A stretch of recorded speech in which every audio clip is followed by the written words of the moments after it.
விடுதலையின் நிகழ்வு. ஆபிரகாமுக்கு பிறகு பல தலைமுறைகள் தாண்டி இஸ்ரவேலர்கள் எகிப்தில் அடிமைகளானார்கள் என்று வேதாகமம் சொல்லுகிறது. அவர்களின் அடிமைத்தனத்தில் ஜனங்கள் விடுதலைக்காக தேவனிடம் மன்றாடினார்கள். தேவன் அவர்களின் கூக்குரலை கேட்டு அவர்களை விடுவிக்க மோசே என்ற மனிதனை அனுப்பினார்.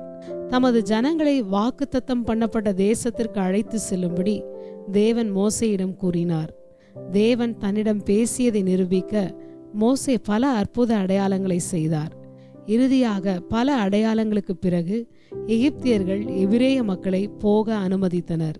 தேவன் தமது ஜனங்களை எகிப்திலிருந்து வெளியே அழைத்து சென்று தம்முடைய கட்டளைகளை அவர்களுக்கு கொடுத்தார்.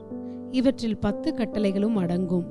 தேவன் தம்முடைய ஜனங்கள் பரிசுத்தமாக இருக்கவும் அவருடன் நட்புறவு கொள்ளவும் விரும்பினார். அவர்கள் மற்ற தேசத்தாரை போல இருக்க தேவன் விரும்பவில்லை. ஜனங்கள் தேவனுடைய கட்டளைகளை பெற்ற பிறகு ஆபிரகாமுக்கு வாக்களிக்கப்பட்ட தேசத்திற்கு அவர்கள் தங்கள் பயணத்தை தொடர வேண்டியிருந்தது. ஆனால் அவர்கள் தேவனின் கட்டளைக்கு கீழ்ப்படியாததால் வாக்கு பண்ணப்பட்ட தேசத்திற்குள் நுழைய முடியவில்லை. ஏனெனில் அவர்கள் தேவனுடைய கட்டளைக்கு கீழ்ப்படியாததால் கீழ்ப்படியாதவர்கள் இறக்கும் வரை இஸ்ரவேலர்கள் வனாந்தரத்தில் அலைய செய்தார். மோசேயும் இறந்தார். பிறகு யோசுவா இஸ்ரவேலர்களின் தலைவரானார்.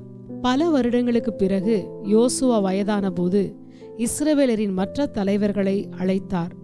அவர், உங்கள் தேவனாகிய கர்த்தரை சேவியுங்கள், நீங்கள் சேவித்த தேவர்களை அகற்றிவிடுங்கள், நீங்கள் யாரை சேவிப்பீர்கள் என்பதை இன்றே தீர்மானியுங்கள், நானும் என் வீட்டார்மோ வென்றால் கர்த்தரையே சேவிப்போம் என்றார்.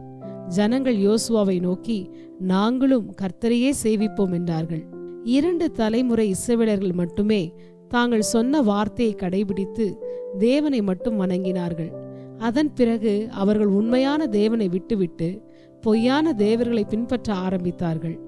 ஆதலால் தேவனின் கோபம் அவருடைய ஜனங்களுக்கு எதிராக பற்றி எரிந்தது. மேலும் அவர்கள் மற்ற தேசங்களுக்கு அடிமைகளாக இருக்க தேவன் அனுமதித்தார். உண்மையான தேவனை பின்பற்ற ஜனங்களை வழிநடத்தும் ஒரு நல்ல தலைவர் மீண்டும் மீண்டும் வருவார். தலைவர் இறந்தவுடன் ஜனங்கள் மீண்டும் மற்ற தேவர்களை பின்பற்றுவார்கள். இது மீண்டும் மீண்டும் நடந்தது. இது தேவனுடைய வார்த்தையிலிருந்து வந்த ஒரு நிகழ்வாகும்.